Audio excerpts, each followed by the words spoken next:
तुम्हाला हरभरा चुलीवर भाजून खायला आवडतो का? चला तर मग आज आपण चुलीवर हरभरा भाजून खाऊया. त्यासाठी सर्वात आधी ते हरभरे घेतले. शेतामध्ये मस्त असा टम्म फुगलेला हरभरा तयार झालेला आहे. हिरवागार असा हरभरा तयार झालेला आहे.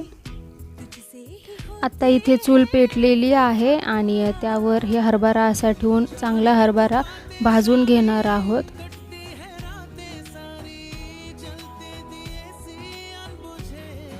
3-4 मिनटामध्ये एकदम झटपट हरभरा भाजून होतो चुलीवर. गॅसवर जेवढा वेळ लागतो त्यापेक्षा कितीतरी पटीने जास्त लवकर चुलीवर हरभरा भाजून होतो. तर अशा प्रकारे आपला हरभरा भाजून तयार झालेला आहे. थोडंसं गार झाल्यानंतर हरभरा सोलून बघत आहेत. मस्त असा हा हरभरा तयार झालेला आहे. चला तर मग सगळेजण हरभरा खायला या. भेटूया नेक्स्ट व्हिडिओमध्ये. बाय.